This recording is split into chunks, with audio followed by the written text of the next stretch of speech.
had been won by England by 189 runs at the Oval. And there are the two teams, the two captains, Bob Willis and Jeff Howarth.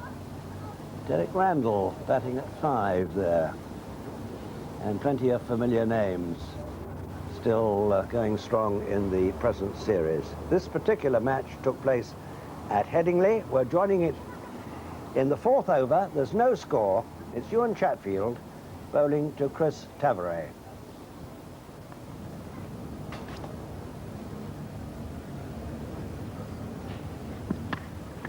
And we're away. Tavares just nudging a single. And the ironic cheers, in fact, coming from the Yorkshire crowd here.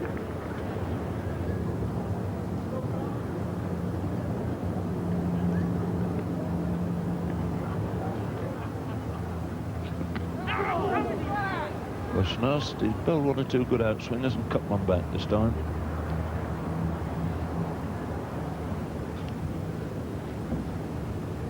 I think we heard the little nick on the bat there before it hit the pad.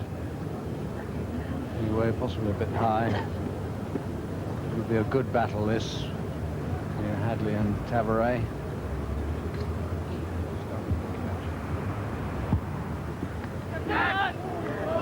Asking for the keeper there, but that raced away down the long leg and brings in 4 runs. Just a shade too far for the diving Smith there.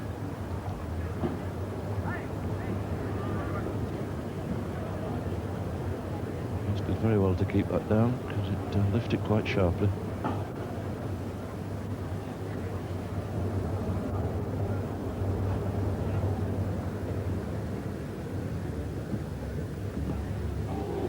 Once again, it's evaded the field.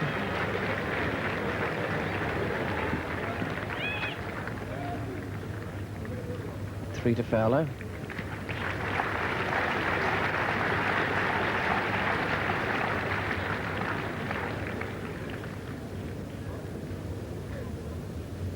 Well, plenty of bat on that ball. Just finding the gap.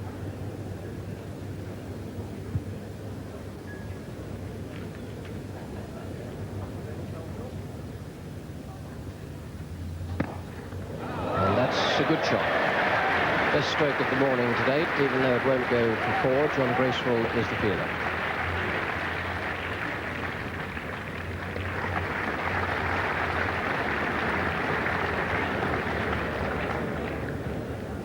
Nicely over that, Graham Fowler. Punched it away wide of the bowler.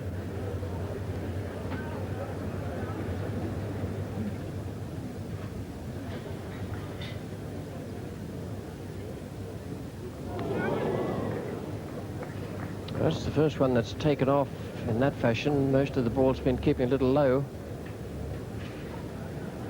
There's a lot of bounce here. Very good ball, this. Bouncing and leaving Graham Fowler.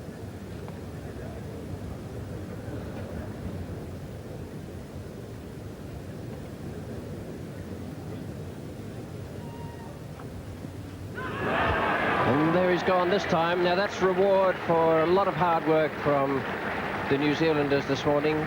They deserve some success, and to get it with a ball as good as that is a very nice moment for them. Ewan Chatfield picks up the first wicket. Graham Fowler is the man out, and England 18 for 1. And this just moving across Graham Fowler. Little outside edge, very good delivery. Little outside edge, and Ian Smith marks his return to the New Zealand team.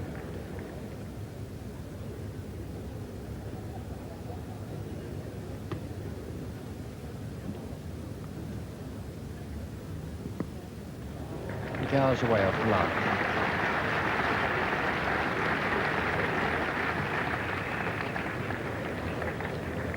Good running by Tavares, coming back to the 3rd there on the arm. John Knight, the fielder.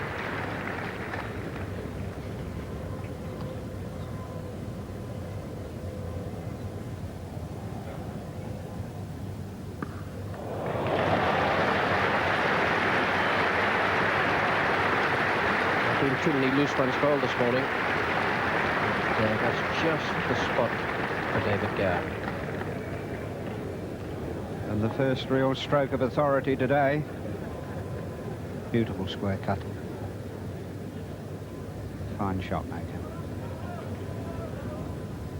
Cairns continuing to plug away from this football stand end. And he's gone outside edge. Diffident little push there by David Gower. And Cairns picks up his wicket, and England are 35 now for 2. And just watching David Gower play this shot, he's sort of only half gone forward and his head's up in the air. And a little nick to second slip.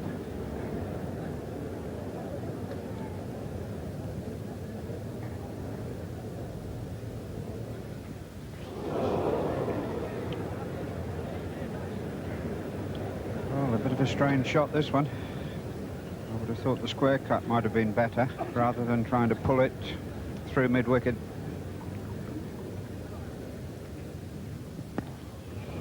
Well, that's a better looking shot. Over pitch ball, it's 4 more for Alan Lamb.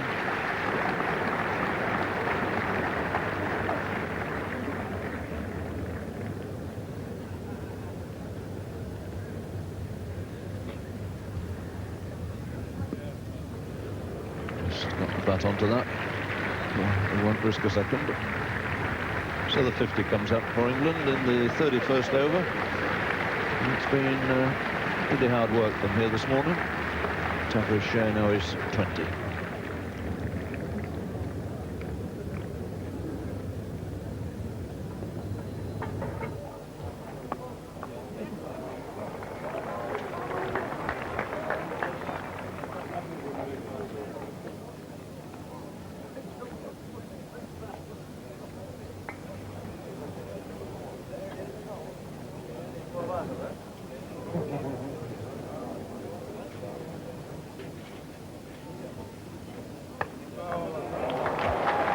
Overpitched, and Alan Lamb has not quite got it in the middle of the bat, but it's good enough.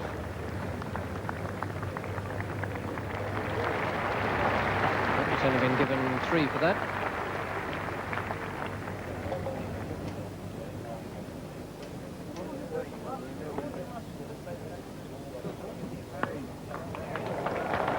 And that certainly is 4. Expensive start for John Bracewell.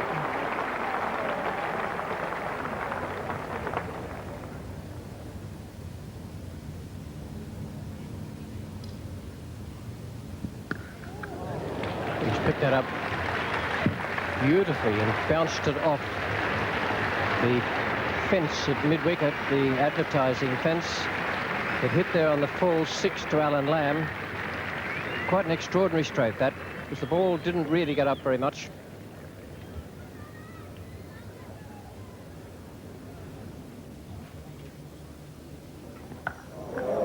It's done him again, exactly the same stroke. Very severe on anything short today, Alan Lamb. 2 good shots in 2 overs from Chatfield. That one not quite as well timed, perhaps.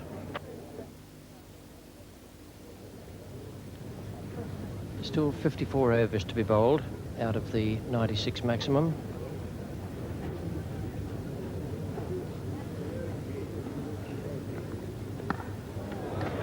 I like that.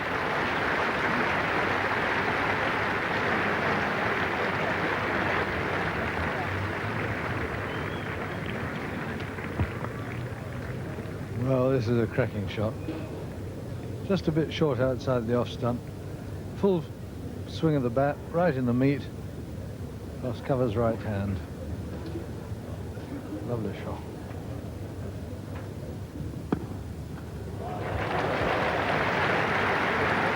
Another one beautifully timed. Successive boundaries off Hadley, who's bowled really well today. Very solidly packed around the popular side.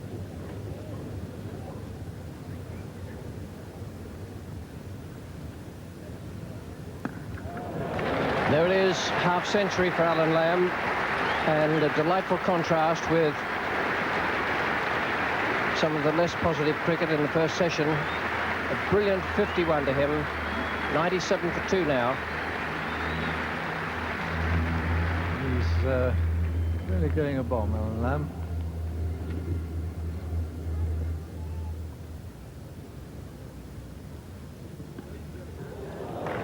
And there'll be late buys for that.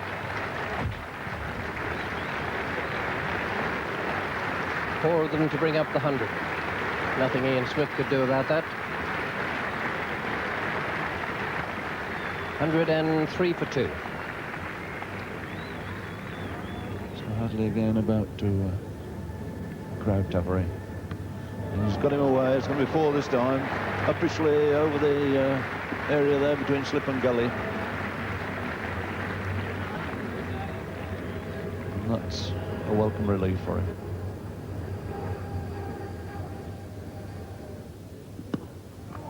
And he's come to terms with a ball of full length there.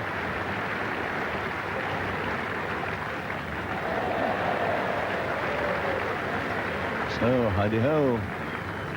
2-4 in the over to Chris now.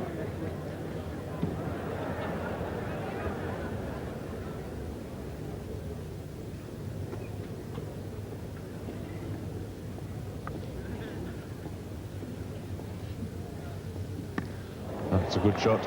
And 4 runs. And when you see Chris Taffery play shots like that, you really do wonder why he doesn't attempt a few a little earlier on. Snedden, the 12th man, substitute fielder coming out. Snedden coming over to take up position at Jeremy Coney. mid-off. Jeremy Coney is a man who's temporary, I would think, just left the field.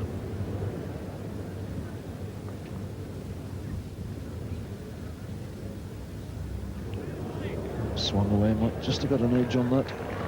No, it's 4 buys. Just thinking that Ian Smith, the keeper, had a pretty good morning out there. Coney still off the field as Keynes comes into Lamb. Just stroked away. 2 runs here. So I think that's the 100 partnership that the applause is ringing around the ground for. 135 for 2 and 35 when these two came together.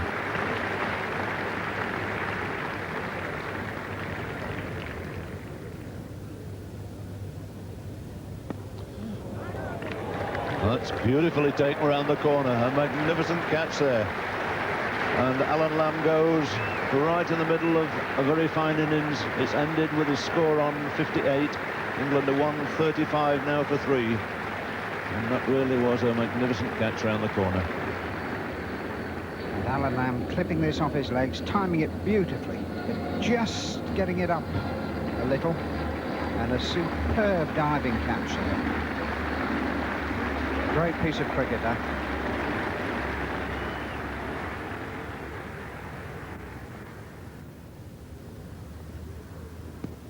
That's it. Relief for Taffery. Quite content with the single there. A little push on the onside, and 50 for Chris Taffery. 50 coming out of 138 for 3. It's taken him 3 hours and 20 minutes, but he's still there, and that's what matters, I suppose, in the end.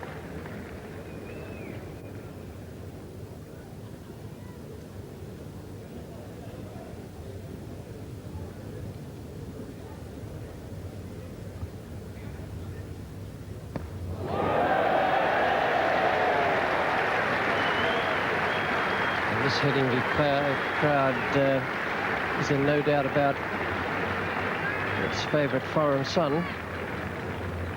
As soon as he was launching himself at that, the roar started to go up.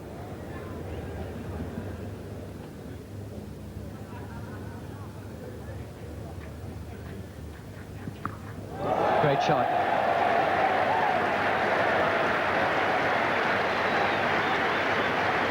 I like the look of all this. We might be in for a very interesting afternoon.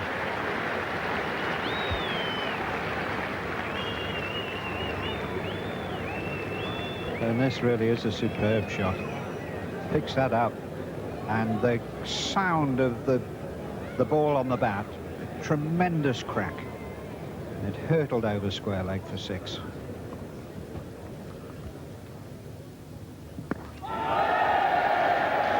The roar goes up again. So does the ball, and races away into the boundary at extra cover. Chatfield removes his sweater. And that not really half volley, but very little movement off the wicket now. And Ian Botham just striking straight through that. High over mid-off. I just hope he doesn't get too excited too soon. That's the best shot he's played so far. Could rerun that 100 times for the benefit of any kids, and you'd have just about the perfect off drive. Superb stroke this. Foot right to the pitch of the ball. Look at that follow through. You can't hit it any better than that.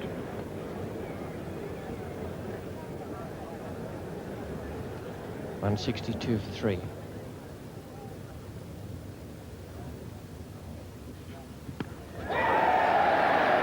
Brilliant stroke. This is a tremendous over for Ian Botham. Some magnificent strokes. First of all, the pull over square leg, then the lofted shot over extra cover, the magnificent off drive, and now this one. And really, that wasn't a bad delivery at all. But when Ian's in this sort of mood, it's virtually impossible to bowl to him.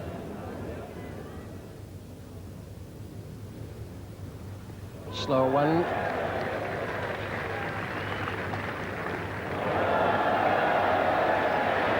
I don't think Lance Cairns will be overjoyed about that. Actually, Chatfield made pretty good ground to it.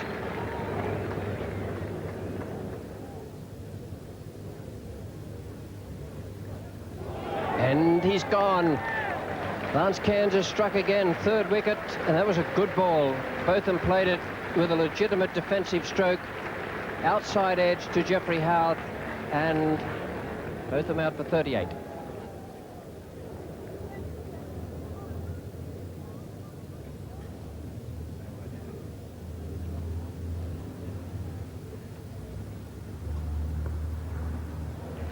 Derek Randall's away.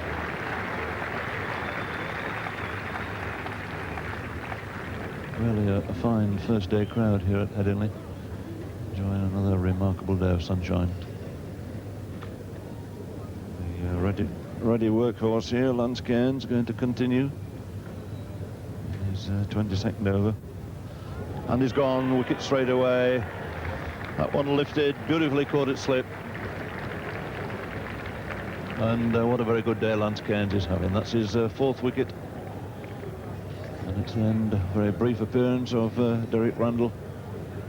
Lifted, might just have left him a bit outside edge, and went very quickly.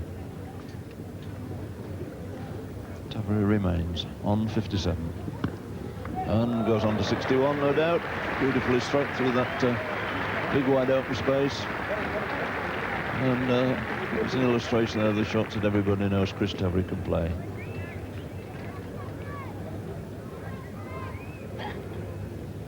Well, that was a beautifully produced stroke.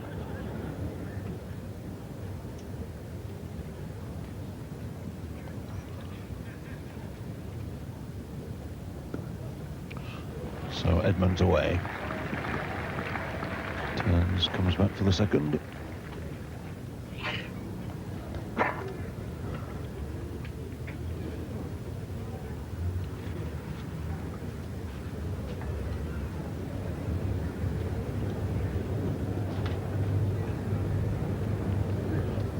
Again to Tavri. That brings a 200 up, flipped away down to long leg Cairns, the fielder. So 200 on the board now, and Tavri moves on to 64.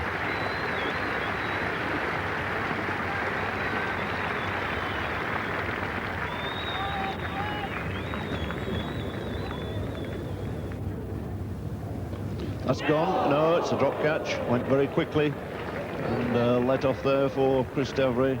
Arthur Slip getting a hand to it, but came very quickly on that outside edge. And instead of departing for 64, Tavray goes on to 68. And the point here was that he had a real good crack at it, and those slip catches, they go very, very fast, accelerate off the bat. And he's gone this time, on his way, little outside edge, and 5 wickets for Lance Cairns. Great performances by the medium pacer. And Phil Edmonds goes for 8, which makes England 205 for 6. And Cairns getting these wickets with the one that just holds up. It's counted for both of them, and now for Edmonds. And it must be somewhat strange for Graham Dilley out there. This is the only second time he's taken guard in a 3-day or 5-day match in the whole of this summer. Cairns reverts into the in-swinger or the outswinger to the left-hander with 3 slips, and he's bowled him. 6 wickets for Cairns. What a field day he's having. Dilley out without troubling the scorers, and England reeling now at 205 for 7. Well, he's moved that one in as well. So he's really got this ball on a piece of string at the moment. Cairns moving it one way and then the other. And he's really getting the reward now for some perseverance in the middle of the afternoon. And England were going pretty well.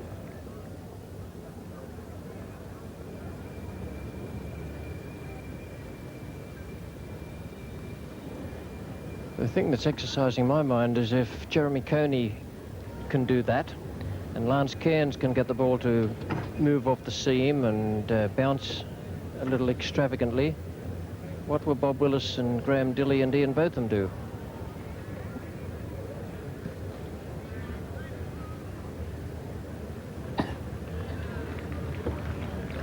Yes, the only slight worry, I think, for England in that department is that in some strange way Hadley hasn't managed to make it do as much as you might expect. And sometimes these sort of pitches, they'll do it at a reduced pace and not when the ball is fired in. That remains to be seen. He's out this time. Tavray has gone for 69. Coney breaks through. It's taken Chris Tavray a long time for those 69 runs. And New Zealand can feel very happy now at the decision they made earlier in the day to ask England to bat first. Lance Cairns to Taylor. Good shot. And race away down the hill. No chance of Edgar cutting that off. And Bob Taylor, a very orthodox batsman. Put right to the pitch of the ball. And a super off drive.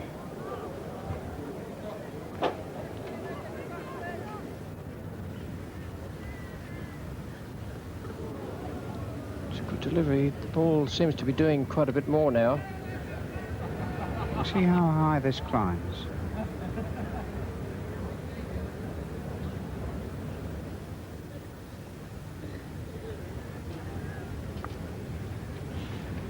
He's gone for another one, hoisted high. And he's beautifully caught. Another fine catch, being one or two quite spectacular catches here today. Trying to hoist this one high over cover, slicing it, and going down to third man.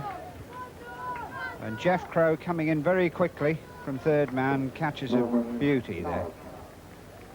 Very, very good catch indeed.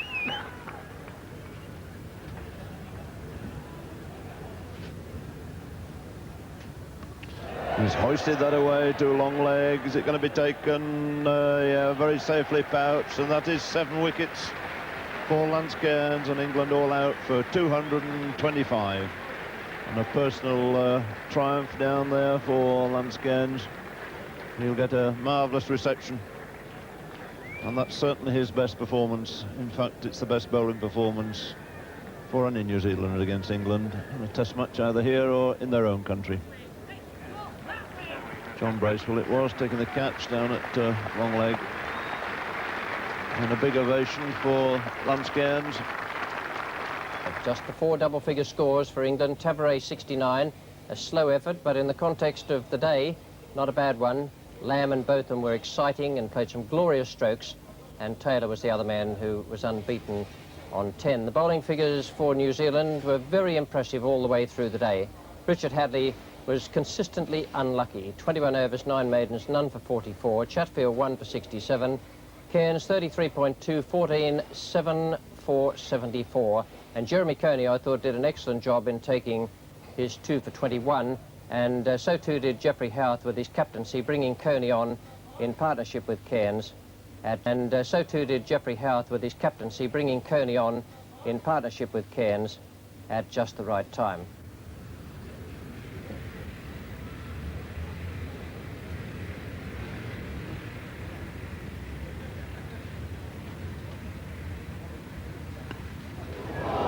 It's a really difficult chance, but it's the sort that must be caught if you're only defending a total of 225. David Gower was the man who almost clung on to that ball travelling at tremendous speed.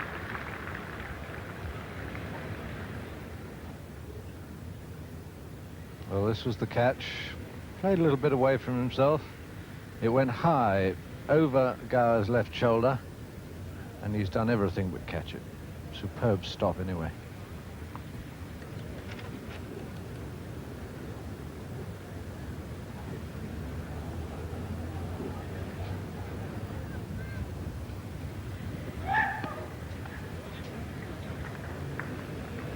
Alan Lamb is the fielder from Shortford Square.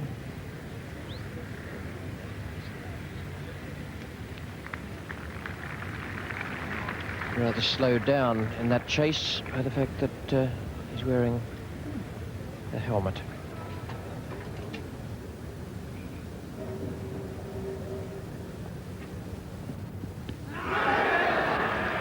That must have been pitching outside leg stump. There's a very narrow balance there for the bowler if he's coming over the wicket to the left-hander. Well, particularly the short ball. The short ball almost inevitably pitches outside leg, and in my contention that always gives the left-handed batsman a great advantage because he can go for the hook shot without any fear of being out if the ball happens to stay low. The ball's really not doing much for the bowlers.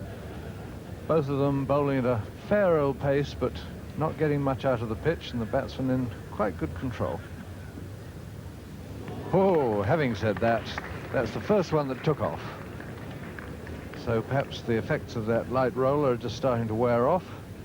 That'll cheer up the bowlers quite some. So 18 for naught at New Zealand. Still needing another 208 to lead England on first innings here. And the first bowling change of the morning. Willis after 7 overs for 15. Coming off, and Ian Botham takes his place.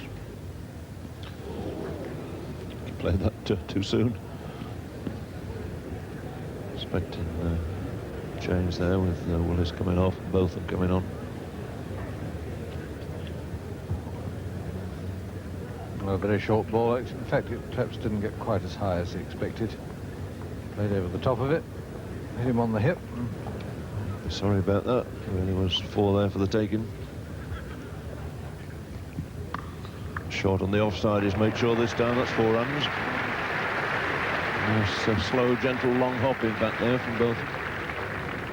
And lots of new innovations since we were last up here. There's now a Len Hutton bar, which was opened a couple of months ago. Dilly again. That's a good looking shot. Nice half volley. Not hit with a great deal of power, but not even worrying. I think he's got a limp down there. As, I think Gary set off. There's always going to be an easy 3. And John Wright saying to umpire Constant, hold on a minute, let's go down and have a word with him. It seemed as though when he set off, he might just have pulled something up there. Looks to be round about the hip. we see that shot again, the over-pitched ball driven through. So it seems the New Zealand doctor is about to escort Bruce Edgar off. I think the injury probably came from a blow on the hip from both of them in the previous over. It seems. Anyway, we've got new batsman Graham Dilley to Howarth. It's raced away through all the slips, and Howarth off the mark with 4.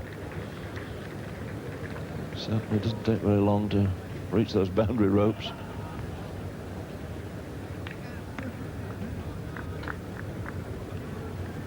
Well, Dilley a little unlucky this morning. That's bounced, hit the shoulder of the bat, flown clear over the top of everybody.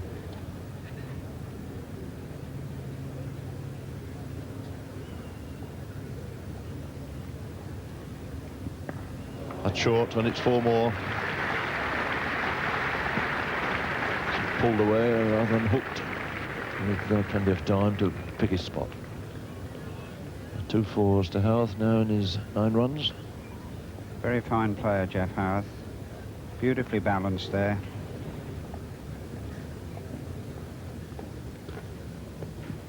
Oh, that's a cracking shot. Over-pitched, half volley, admittedly, but my word, he put it away in great style. Shot of the day. On the up. Graham Dilley come off, and he's being replaced by Bob Willis.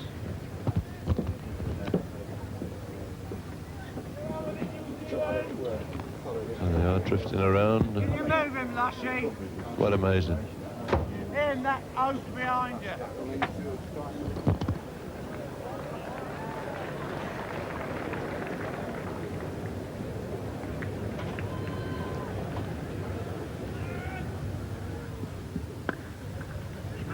And again the struggle. And he's out. Is he? Well, oh dear, oh dear, oh dear. Constant just lifting his finger, and these two have done it again. Going for a ridiculous run there. So Howarth desperately unhappy again. Run out for 13, and the first New Zealand wicket goes down at 52.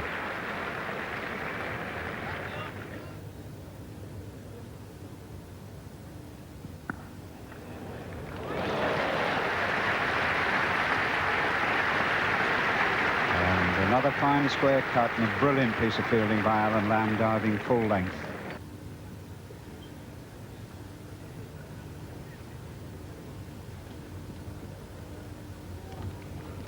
There's a lot of movement there. Really did come back a long way from outside off stump. Well, I don't know whether that's good judgment or a bit of luck. That went over the corner of the off stump then.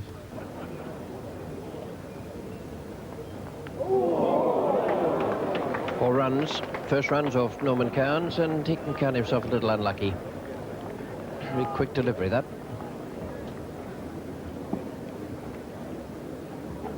And John Wright not getting in any sort of a position to play the shot at all. Just sort of waved the bat.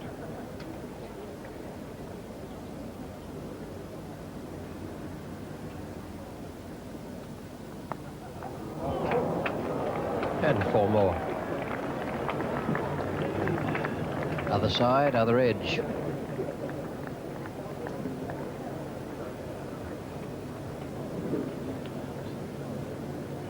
And that would just about have carried to 4th slip.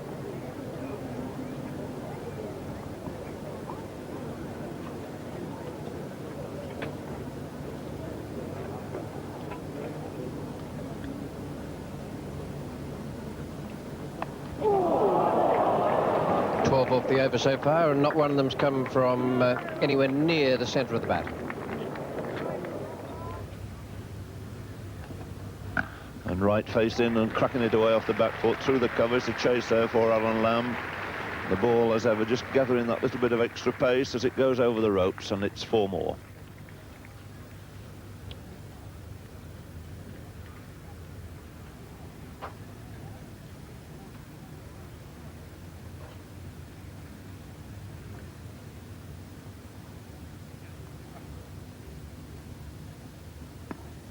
That's a good-looking shot, turned neatly off his legs by Wright this time, giving Dilley no chance of cutting it off at deep long leg, and he's moved along with a couple of fours in this over.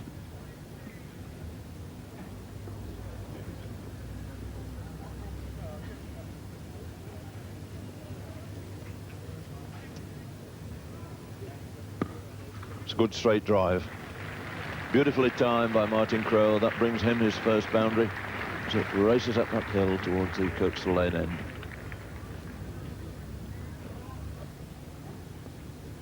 Nothing come the way of any of the quicker bowlers. Willis must be considering Edmund shortly. That was well bowled. It was a slight adjustment finally by Crowe to pull the bat away.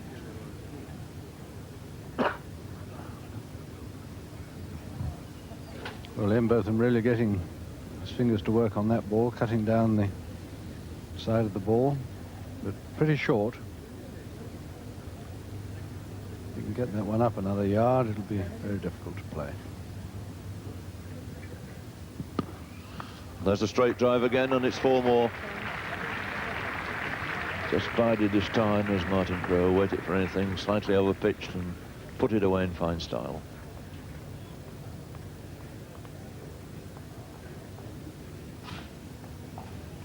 Ian Botham's length varying too much.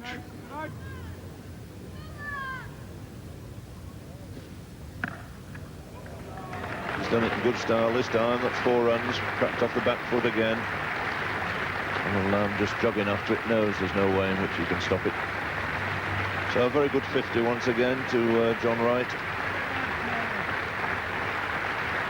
This is fifth 50 for New Zealand. In addition to which, of course, he's made a couple of test hundreds. 8 fours in a fine knock. The ball not that short, but just nicely wide, giving Wright the room to hit it through the covers. You need room to hit a cricket ball. It's off the boot. Edmund said catch it, as he invariably does.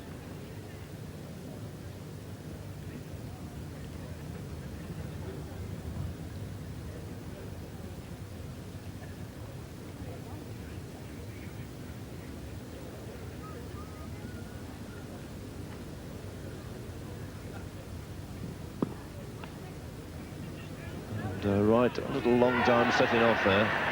Obviously, Crowe was always going to be in. He was well past the wicket there when Willis threw it down.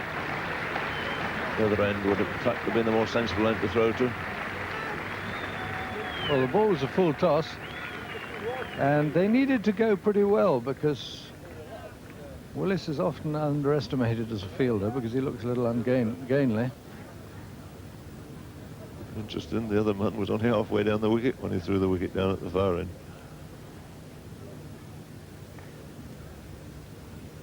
So the 100 goes up.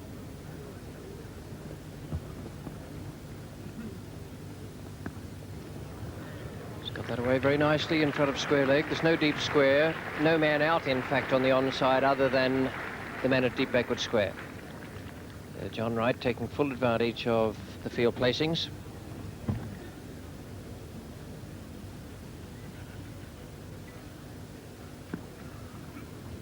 Fielded. Nice turn round and throw as well. Beautiful piece of athleticism, that. Yes, excellent stroke for a start off the back foot, and then this lovely reach and left-handed stop, turn, throw with the right.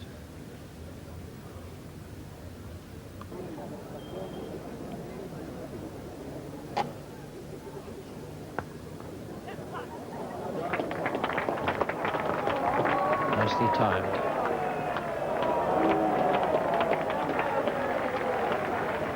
Nicely placed. The timing was superb. He didn't give it a tremendous thump. Got it right off the middle of the bat.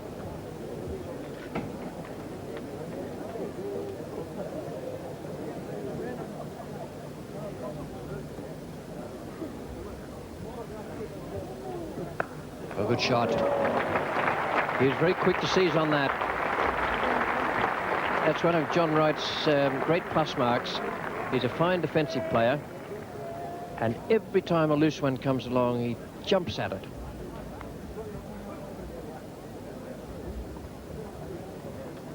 Change in the bowling now, both of them after his spell of 7 overs for 12 runs. Comes off at the football stand end. And Dilley replaces him.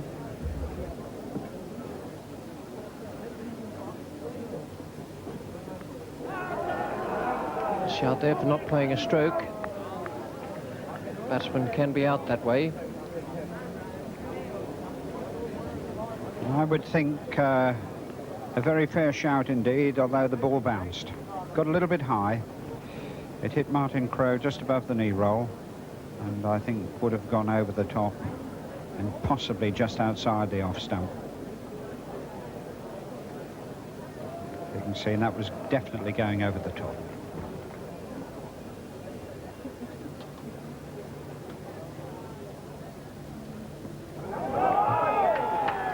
Bowled. A bit of a tangle there for Martin Crowe. And one of the few times Martin Crowe hasn't looked fully in charge of the situation. That one nipping back onto him a bit and looking a little bit untidy there, but I think he was beaten by pace as much as anything there. Well, that's a good looking shot. Rose nicely to get on top of it, put it away square on the offside. Alan Lamb chasing it, but has to give it best. There's no doubt that this young man, Martin Crowe, has been quite a find for New Zealand. So Norman Cowan's having a switch of ends, going to try his luck now coming down the hill at the Kirkstall Lane end. So he's got the assistance of just a slight hill to come down here at Headingley. Comes into Martin Crowe. And John Wright backing up well there. Seeing the single through and the score going on to 150. So 150 for one on the board, coming up in the 63rd over, with Crowe going on to 34.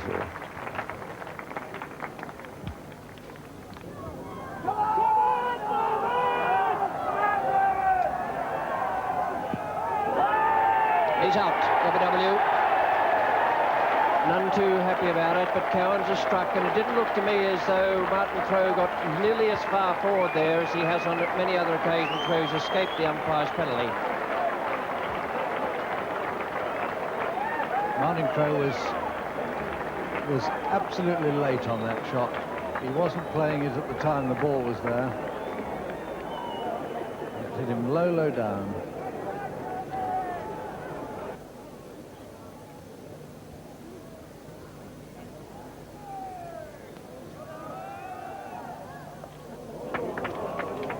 Quite get that. Cowans will be called into service down at long leg.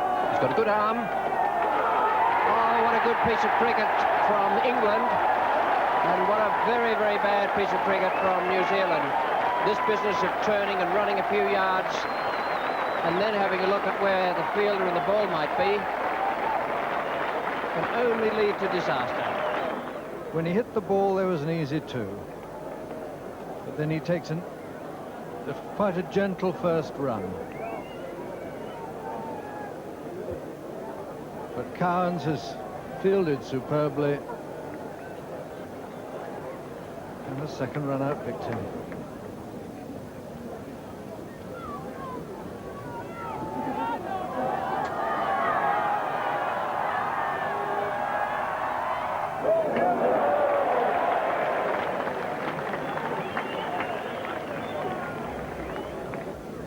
Willis is keeping up the field placing of 2 slips and a very wide gully. Edmonds almost square point in a rather shorter position.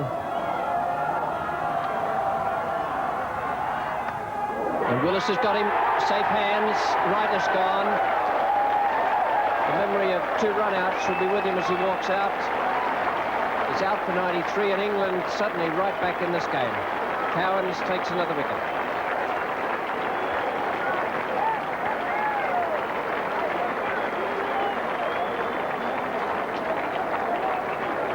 Hasn't played a shot like this, short of a length, and suddenly throws the bat at it. And just holds up comfortably to Bob Willis, and Bob doesn't drop many of those.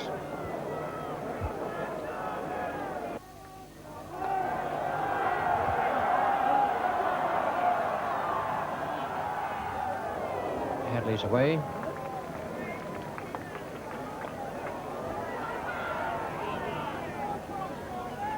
Took two in the end, but I don't think there's any real intention of doing so after he'd played the ball. It's very much an afterthought.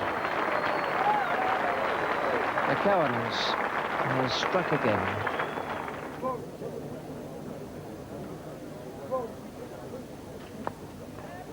Nice stroke off the back foot for four. Beautifully timed by Jeremy Coney.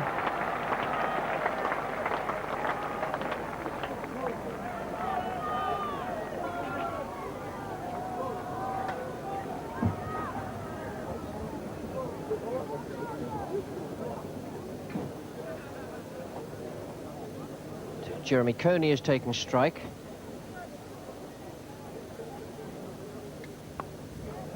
And is playing really well. He's already played one stroke like that through the covers off the back foot of Edmonds in the last over, and that one was equally well timed.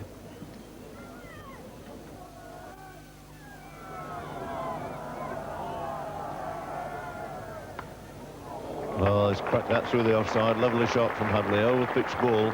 Just gave himself room. So Richard Hadley moves on to 12. The total to 191 for 4. Well, that was a nice one to get. The nice old wide half volley. It's the one the batsman likes.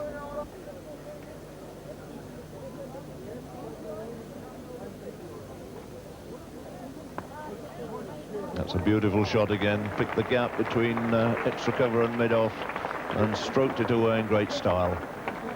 So Coney moving on to 14. The total to 195 now.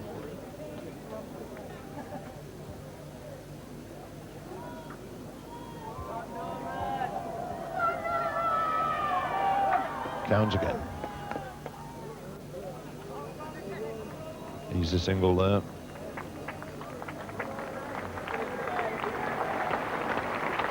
So that single to Hadley brings up 200 for New Zealand. They've reached it for the loss of 4 wickets. And they're now only 25 runs behind England.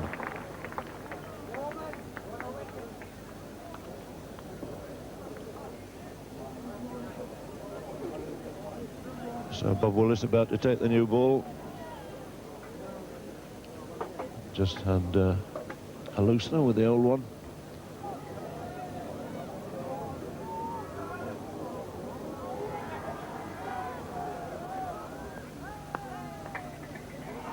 To hurry through for a single.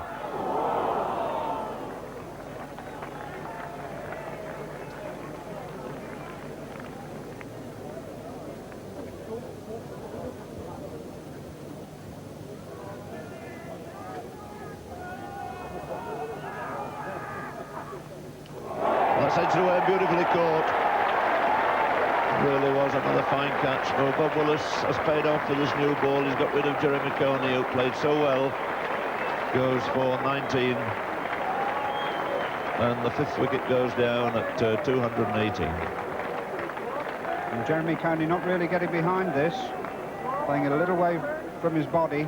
And a beautiful catch there by David Gower. Picked up low down to his right. And here we have Bruce Edgar returning to the crease. He retired this morning, having been hit on the thigh by Ian Botham. Caused him a certain amount of discomfort, and seeing him come out here with a runner today makes one wonder what might happen. As you can't exactly say that the running between the wickets today has been terribly good.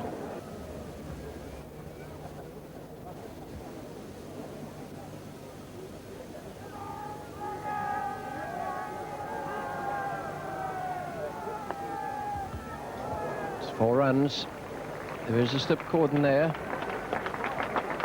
but it doesn't extend right around to Edmonds, the man at Gully. Both of them is trying to get an extra man in there, I think. Just having a word to a distance with Bob Willis now. And New Zealand have gone into the lead. 226 for 5 against England's 225. Well, Shin Soreness has removed Dilley from the attack at this vital moment for England. The 13th man has come on. Vic Marks is already fielding for Graham Fowler. And Neil Hartley of Yorkshire comes on his home ground.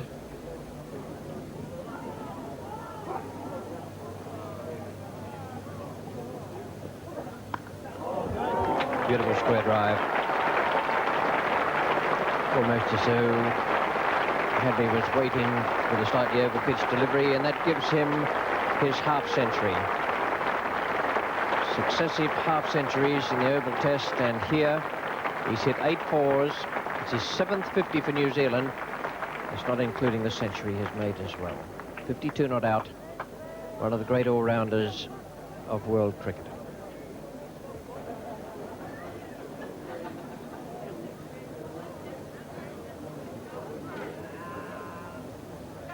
There's a big shout there, but Edgar has just pushed forward, and umpire Constant has said not out. That would have been a great piece of captaincy from Bob Willis. In fact, it turned out to be a marvellous decision by umpire David Constant, because that ball just edged past Edgar's glove, flew off the pad there and straight across to Willis, who'd put himself there the ball before.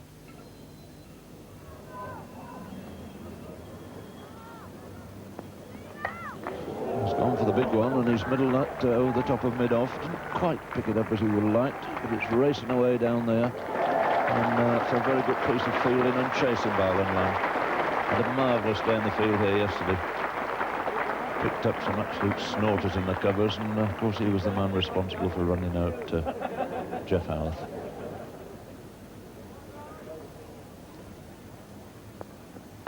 He's gone for another. He's middled that in fine style, right over the top of extra cover. That rattles away for 4 runs.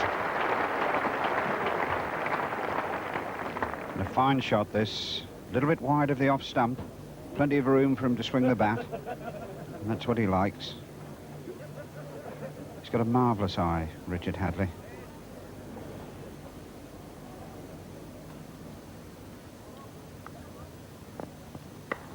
That's hooked away, but in good position there. And he's not running, his runner is, but there's no need for them to do it because it's rattled up there against the new pavilion here.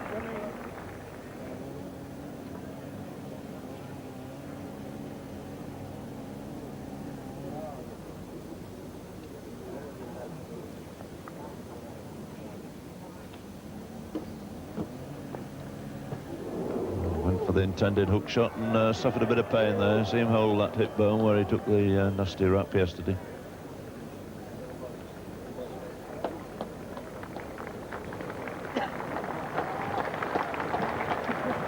And certainly the quickest ball that's been bowled this morning. Making a lot of height there, but you can see the agony that Bruce Edgar is in, having twisted on that left foot.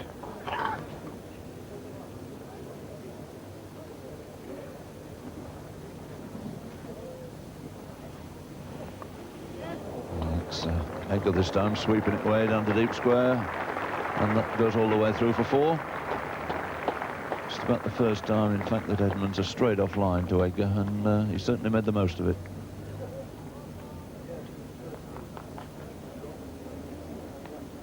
One spot that, of course, he can't afford to bowl to the left-hander. Again, it'll be Counts to Hadley.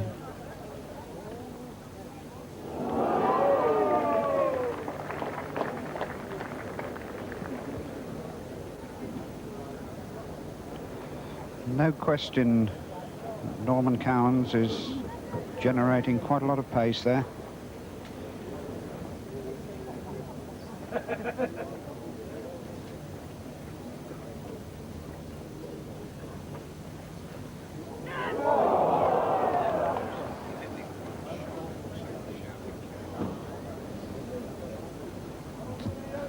Everybody going up for catch. The batsmen weren't allowed to run. And the fact the batsmen weren't allowed to run meant that he didn't even play a shot at it. And great shrieks of catch it. And I don't think that was within 18 inches of the bat.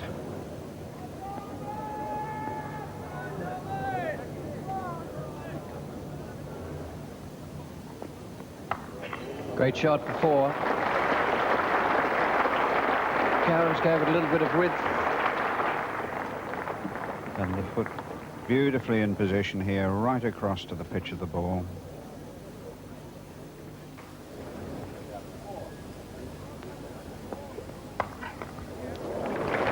Same ball, same stroke, and not quite the same result. It's good enough, though, to bring up the half-century for Bruce Edgar, and what a game innings it's been. Yes, Bruce Edgar's played some fine shots this morning. Looked in excellent form. And these two players certainly spelling a lot of trouble for England.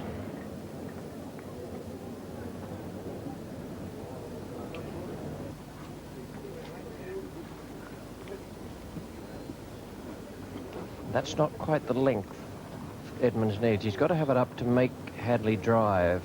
There's no point in dropping it on a good length for the defensive stroke.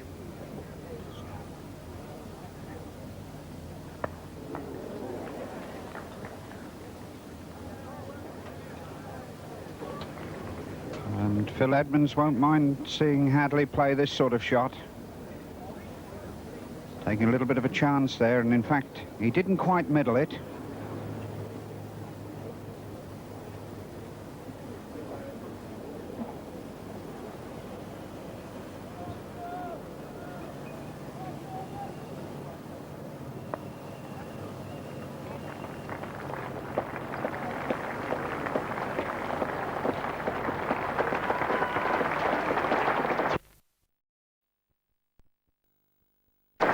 Comes up. 301 now, New Zealand, for the loss of 5 wickets. 73 Hadley, 54 Edgar. And this is a very dangerous partnership as far as England are concerned.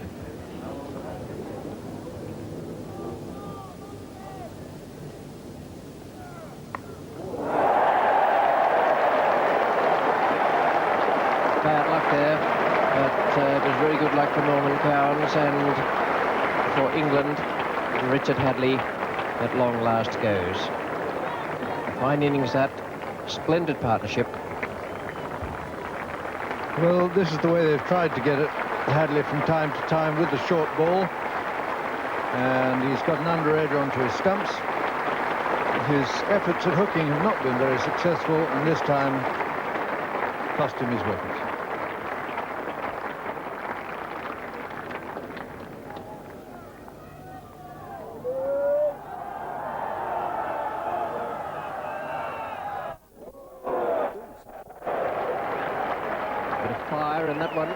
Cheered on by his supporters down by the scoreboard on the far side of the ground. A magnificent stop by Taylor here, because it's climbed and now it's swung. And he's had to go back the other way.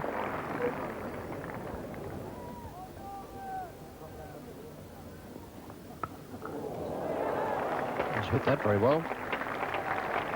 Not trying to have a dash at the short one. Nice way to get off the mark.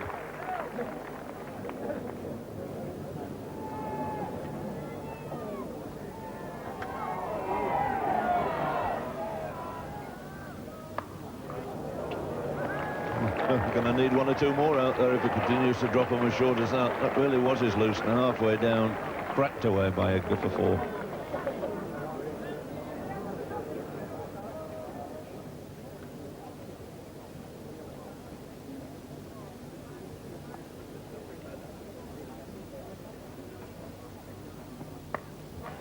Short again, and races away square for 4 more.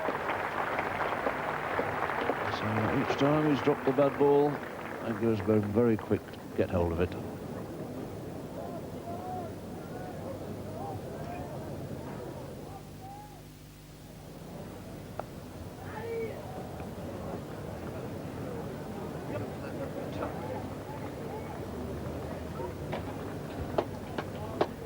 2 there to John Bracewell. Little outside edge running away past slip. And he's gone on now to 16, and a very valuable innings it's been, because New Zealand needed someone to stay with Edgar at this point.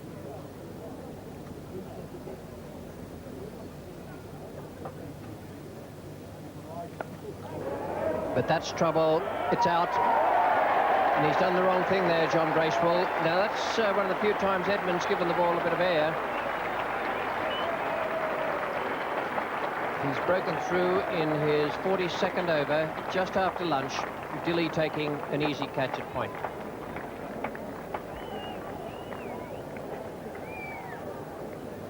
Little bit of flight. Great relief this for Phil Edmonds. A lot of overs. And John Bracewell slicing that. And a simple catch to Graham Dilley.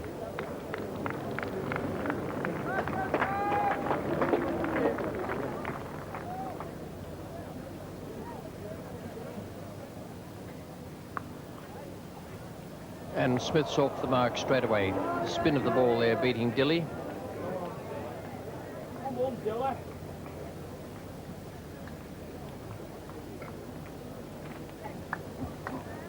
Two to Smith, takes the total now to 350 for 7. Edgar stays on 83.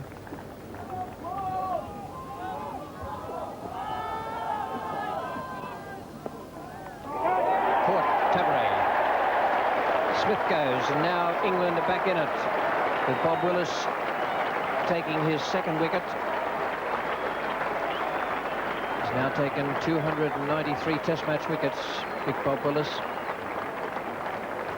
And New Zealand, after lunch, just falling apart after such good work in the first session here today.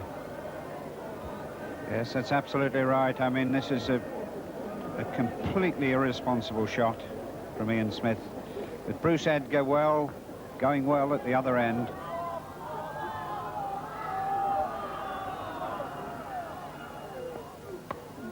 Dropped him. Good try. Cairns picks up a single for it. There was a reflex action from Bob Willis. He gave that a fair old whack down the pitch. And Lance Cairns really timed this very well indeed. And Bob Willis, you see that hit him well up the wrist. I think, although it was technically a chance, I think he saved 3 runs.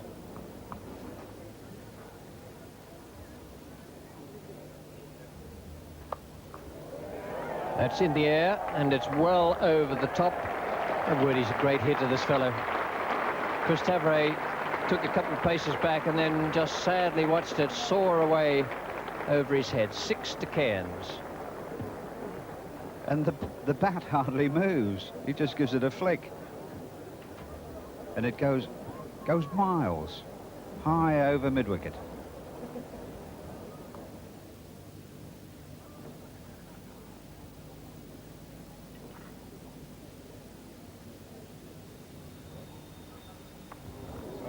And once again, he's hitting for 6. There are 2 great shots in this over. Just a lovely free, well, it's not really a swing of the bat. It is, as Tom Graven says, more a foot. He's such a strong man, this, but really that is well down the leg side. And I should think Derek Randall's absolutely petrified at forward short leg.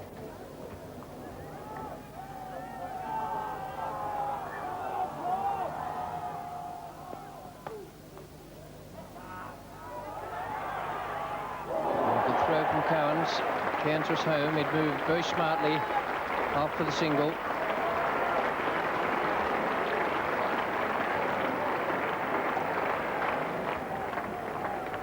This is a very firm off push. Cowans picking up, throwing at one stump and hitting it.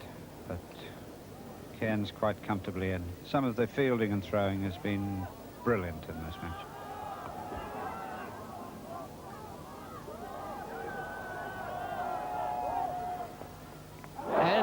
He's gone at 84, 9 down now for 377, and Bruce Edgar, after a brave innings, returns to the dressing room. within sight of his century, as indeed had been John Wright earlier in this New Zealand innings. Falls with just 16 more needed. Lead of 152 for New Zealand.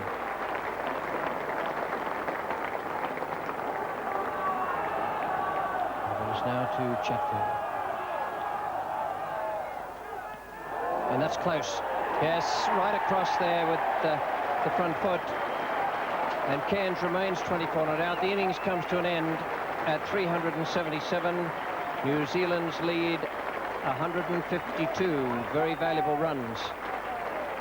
They've done wonderfully well after bowling England out for 225. They've gone on to be 377, and that lead now gives New Zealand a real chance of winning this second Cornhill Test. That was a good fight back by England to dismiss New Zealand for 377, but it's still a sizable lead for the touring side. Lance Cairns, 24 not out to follow on his 7 wickets. A great effort from him. And Richard Hadley's innings of 75 was a splendid performance. So too the gutsy effort from Bruce Edgar for his 84. But England fought back well there. The bowling figures, as shown with Bob Willis, the most successful, 4 for 57 from 23.3 overs and 6 maidens. I thought he underbowled himself. I couldn't imagine why he wasn't on at different times of the innings. Norman Cowans, 3 for 88, did well. I was disappointed in Phil Edmonds, 1 for 101 on a pitch where the ball was turning quite sharply, although, to be fair, he did beat the bat on a number of occasions. And Ian Botham just didn't seem to be able to come to terms with the fact that this was a pitch where line and length was required rather more than attacking bowling. England began their second innings 152 runs in arrears, and that's rather a nasty way to start off the second innings of a test match on the third day. They began with Chris Tavares and Fowler as the opening batsman, and the pattern was as usual. No score into the 5th over.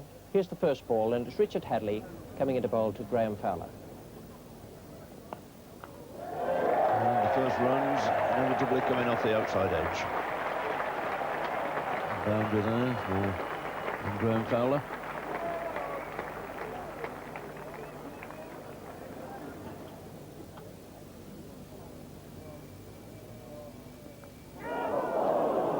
He's gone through the slips. Difficult chance there to Howarth on his right, but that could really have been a big blow for New Zealand. Ball just moving away, carries away low to the right hand of Howarth. He couldn't hold on to it.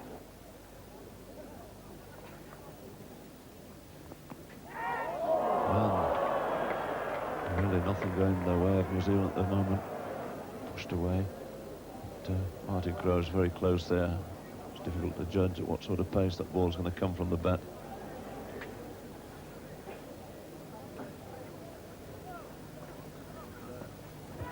And the first wicket is down. That's well bowled by Chatfield. That really took off, that one, and moved away off the seam as well. Graham Fowler has gone. That was a fine delivery, and England now 39 for 1 wicket. Fowler gone for 19.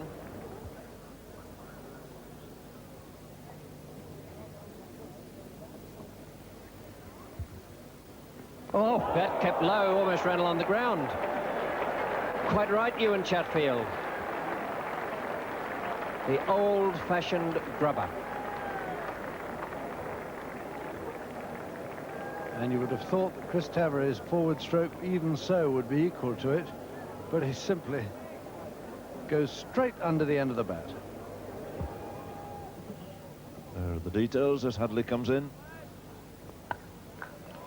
And a much better shot this time, a little shorter by Hadley, and beautifully played by Alan Lamb. A little more time to get on the back foot and push it through that offside. Yes, and one of the rare loose deliveries from Richard Hadley. Very short. And Alan Lamb timing that very well indeed.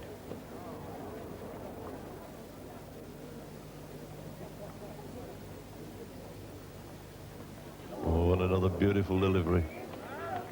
And it turned Alan Lamb round, a smile from him. But a real cracker there from Hadley.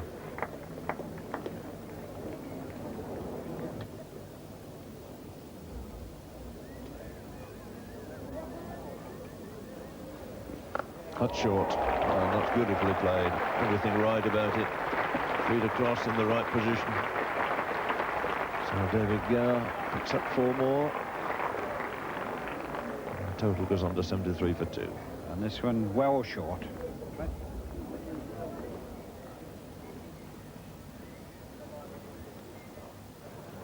And that's 4 runs from the moment it left the bat.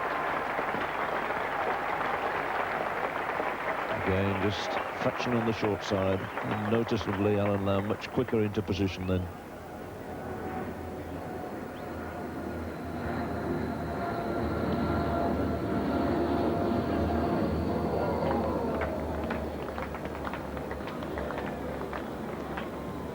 And Richard Hadley swinging down the leg side and avoiding the keeper. 4 byes.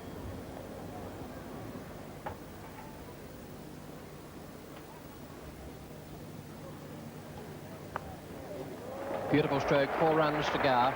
He's been very strong on the offside again today. Switched on to 93 for 2 now, and Gower to 24. And a change of pace here, and David Gower getting his front foot down there and just waiting for it and square driving. Beautifully timed stroke.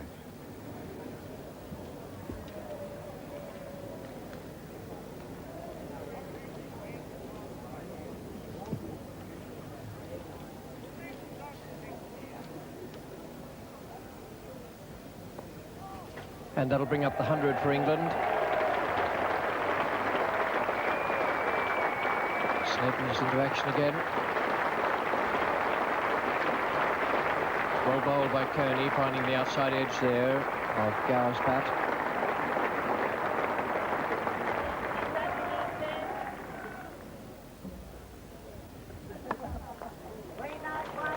Didn't quite time that. The outfield's very quick. Martin Snedden is the fielder.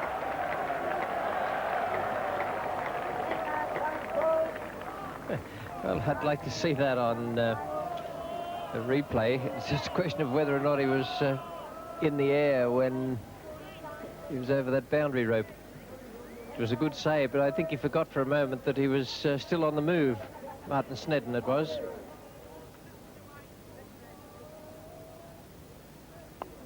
Beautifully picked up.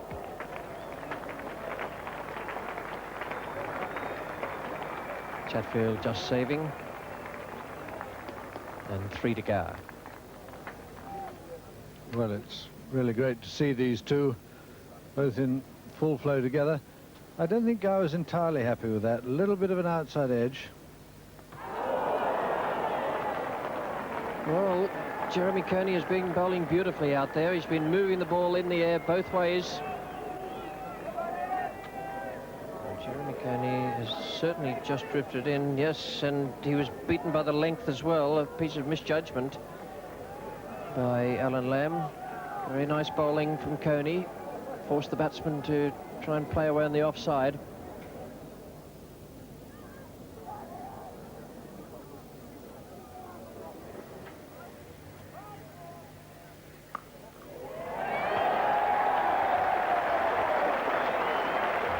He doesn't mind starting with an absolute thrashing stroke, no matter what the situation.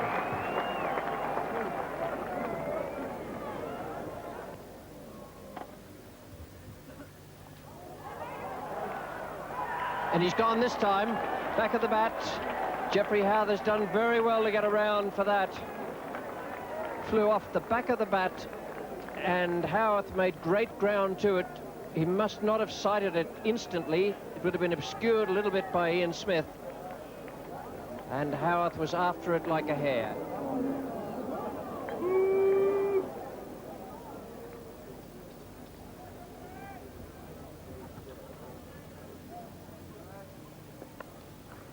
Well, that's no 3rd man, so it's 4 more for Randall.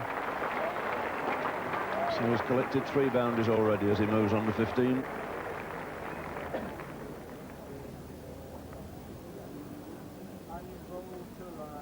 And there again, that lifted, took off, and Randall has gone. And what a good bowling change that was. Chatfield recalled into the attack, takes his 3rd wicket.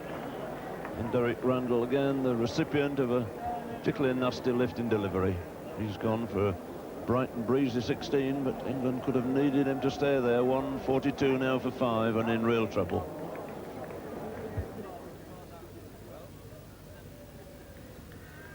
And I think he could have gone as well. Yes, up goes the umpire's finger. What a spell this is. Edmonds out for naught, another victim to wicketkeeper Smith. And 4 wickets now for Ewan Chatfield. And Edmonds getting a nice little outside edge.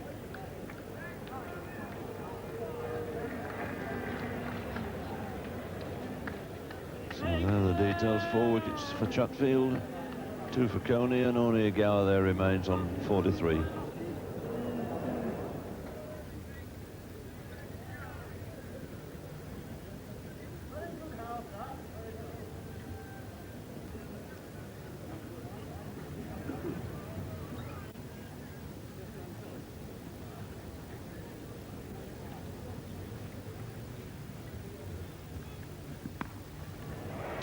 That's a good-looking shot for 4 runs from Gower. That's broken the monotony. Chatfield spraying down the leg side. Beautifully clipped away there by Gower. Takes him on to 1 short of his 50.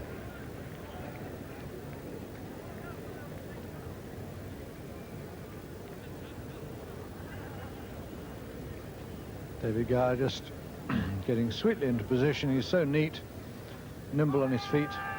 Beautiful hook shot for 4.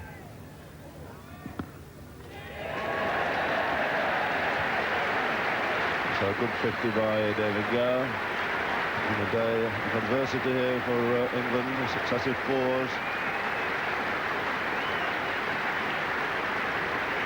And a generous round of applause from this crowd.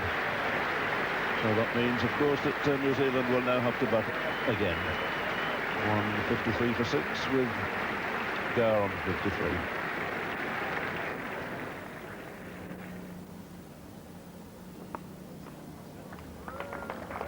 First run of the morning. He was man at deep square as well as the normal long leg.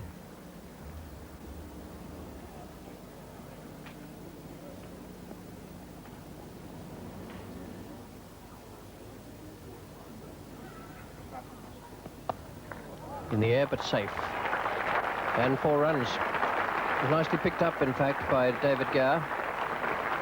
It wasn't a full-blooded hook. It was just a little flick away over square leg.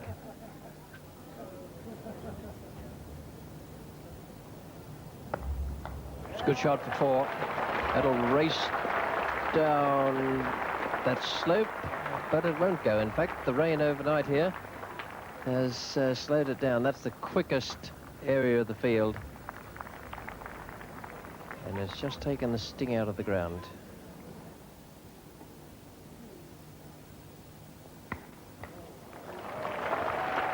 In the end, that turned out to be a triumph of a shot for Gower, but it did keep very, very low.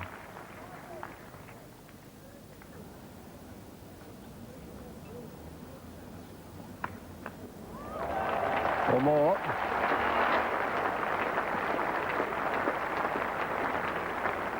Just gives himself a bit of room outside that off stump. The only way to counter that is to come around the wicket at him and cramp him for room. Ewan Chatfield.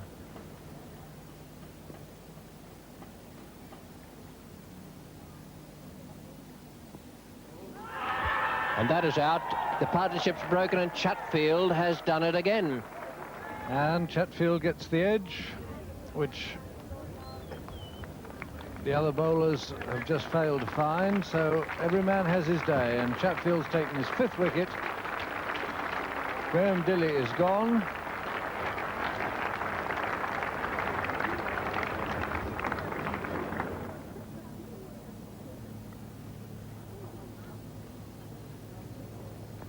That's a lovely shot. Nice half volley, but treated in great style again by David Gower. He's missed very few opportunities here this morning. Punished the half volleys. He's played 1 or 2 fine pull shots and really has been in prime form.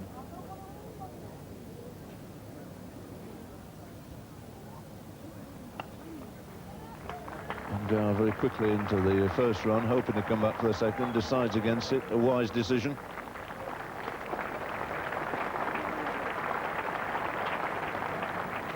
So that single brings the 200 up for England. And Gower's contribution now is 83.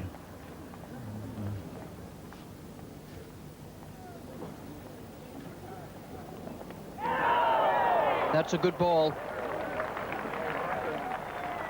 There must just have been a little bit of a problem out there for New Zealand, but one of the problems now is gone. It needed a very good delivery there from Lance Cairns to get rid of Bob Taylor. Vice-captain of the England side, the non-striker. He's captain about to take strike. There's 4 more. So that's a start for the skipper.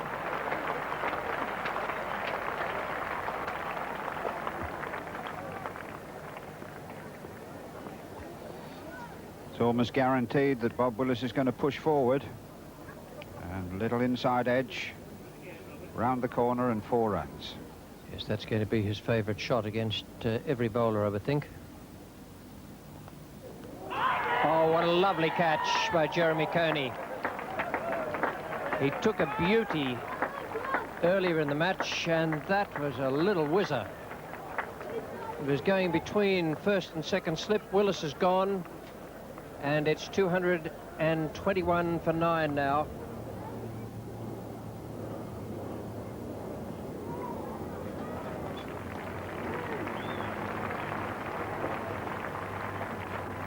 Only 1 ball for Cowans to face.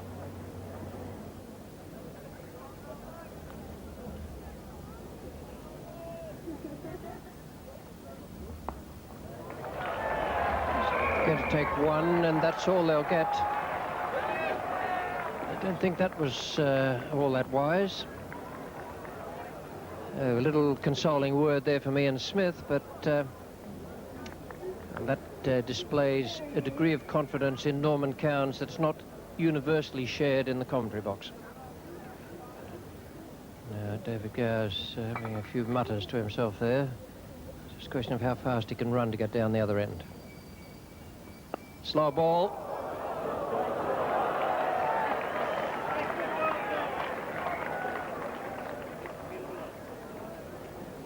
Please stay there for 3 more.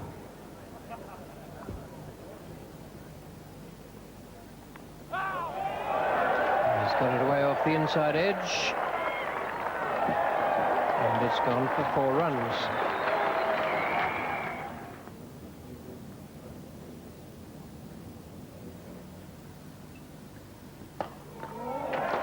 It's 4 straight down the ground. And away, the bowler had to sacrifice that. He had to stop him getting down the other end, and if he picked up 4 runs, then that was just too bad. But Cairns now has the chance to bowl against Cowans once again. And he's taken the single.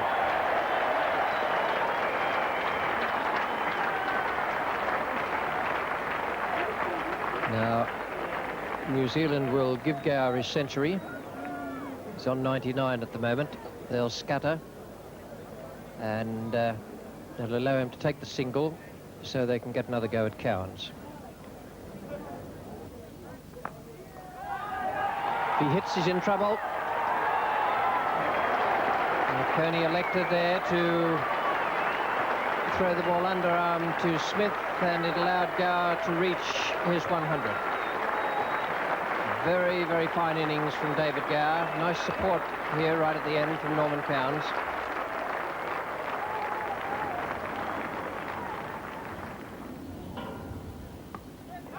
And he's caught it, beautifully caught low down by Crowe.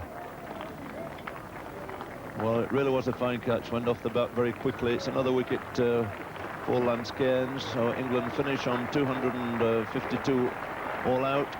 And New Zealand then will require exactly 101 to win their first ever Test match against England in this country. Well, the crowd here rising to David Gower. It really has been a brilliant innings. Came in at number 3. He's undefeated at the close out of that 252 score with 112. And this morning in particular, he's really found his touch. Played some glorious shots. And that has got to be one of the most important innings he's ever played for England. Indeed it was, and it was one of the finest things we've seen on this ground, and indeed in this summer, where Gower went on to that 112 not out. Good partnerships between Gower and Dilley, Gower and Taylor, and then that splendid last wicket job between David Gower and Norman Cowans, where Gower shielded him, and they took the total on to 252. The New Zealanders bowled well again. They stuck at their task. They knew they had to keep going, and the astonishing thing is that Richard Hadley was unable to take a wicket in either innings. None for 45. He beat the bat constantly, wasn't able to get a wicket. Ewan Chatfield, who is a great worker and a very good team man, finished with his best ever test figures, 5 for 95. Lance Cairns, 3 for 70, and Jeremy Coney, 2 for 30. New Zealand needed just 101 to win this match for their first ever victory in a test in this country. And that's not many runs, but you do remember that the Australians didn't need many more in 1981 when Bob Willis bowled them out. Here he is now coming in, bowling the first over. It's the 5th ball, no runs on the board, and John Wright is taking straight. Well bowled. A nasty delivery there for Wright to face. Movement and lift.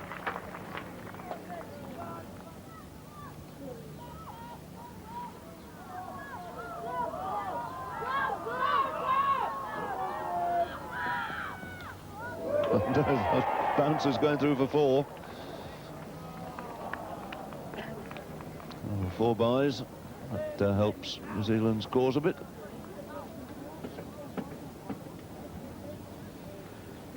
Well, they're certainly bowling very fast.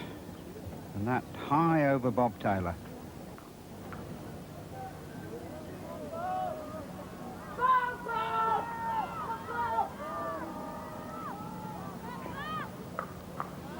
And he's gone, caught the gully. Simple catch there to Phil Edmonds.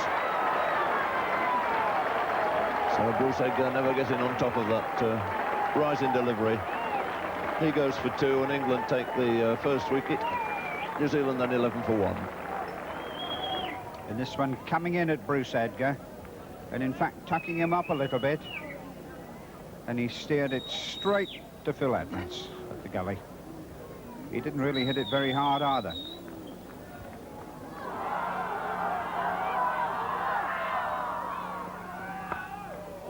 Howth immediately underway, pushing that easily away on the leg side for 2 runs.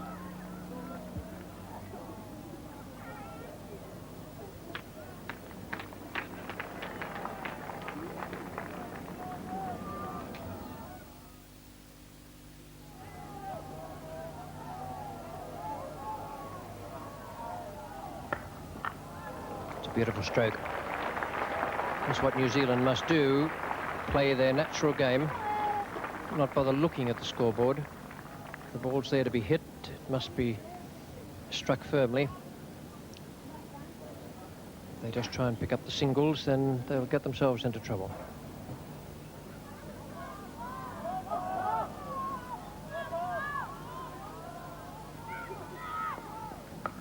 Good shot.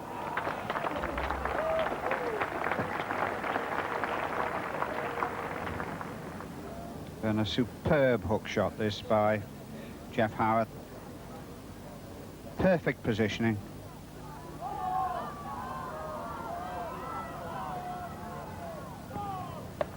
Out. Quadrangle at mid-wicket. Howard has gone. The ball was there to hit, but he hit it straight to the lone man out there between square leg and the bowler, and it's 42 for 2. And England still clawing their way there towards a chance of saving this game. Howarth out for 20, Wright is not out 10.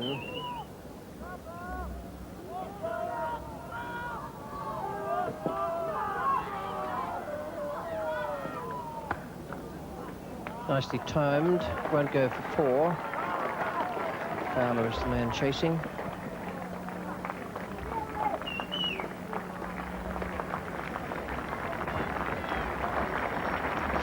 2 for 2 now.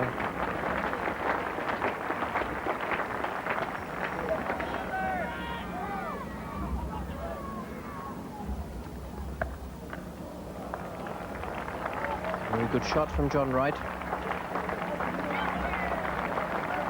It's against the short ball that's providing the fodder for the New Zealand batsmen. The ones they're having most trouble with is the ones that are up, forcing them to play forward. All the time in the world for New Zealand. And they need another 41. That's in the air and out. And Randall takes another catch, mid-off, and Willis takes his 3rd wicket. And again, it was a well-pitched-up ball which brought the wicket. So I think it's the shock and surprise to seeing one pitched up, Jim. So the two brothers from Auckland in partnership, if they could see these 41 runs off, there'd be great rejoicings in that city. Jeff Crow to face. And he's off the mark immediately. He'll feel good about that.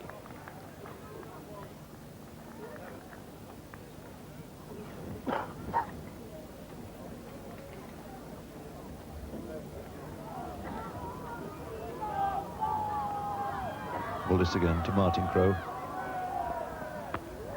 And that's going for the catch. And the umpire's given him out. Yes, I think there seem to be 2 definite clicks there. Martin Crowe goes. Good catch there by Alan Lamb, diving forward at short leg. And England again back in the game. 61 now for 4. 299 test wickets for Bob Willis. There's a little deflection from bat onto pad. And Alan Lamb leaping forward, just making the catch an inch or so off the ground. Here, this one well pitched up.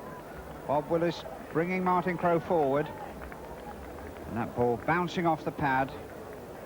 And Alan Lamb diving in and catching it.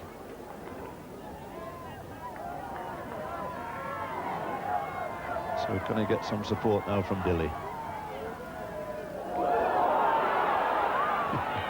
My word. It's quite an incredible piece of cricket there.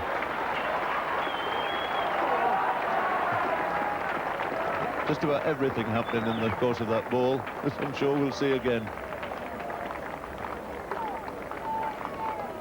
Ball coming in, moving miles down the leg side. Tremendous diving stop there by Fowler. Throws it in. It's the wicket on the throw. Not an easy situation either for Bob Willis. I think he's got to keep going. He's in his 10th over now, and he's bowled at a fairly fast and furious pace the whole time. For an hour and 35 minutes. Probably like a break, but who could he trust?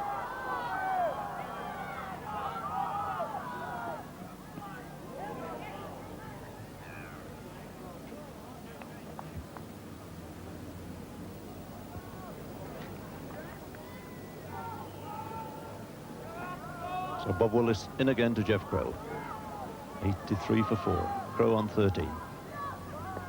And he's bowled him on the back foot, and a historic moment for Bob Willis, because his 5th wicket and also his 300th victim in Test match cricket, and now only Fred Trueman stands ahead of him. So Crowe out for 13 and New Zealand 83 for 5.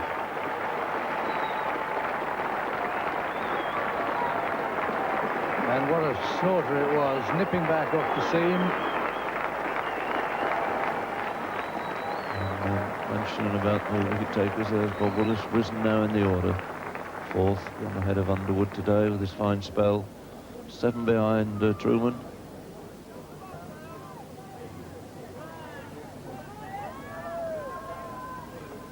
And that's racing away down to that fine leg boundary off the pad. 4 leg byes. And 4 very precious runs going on the total there.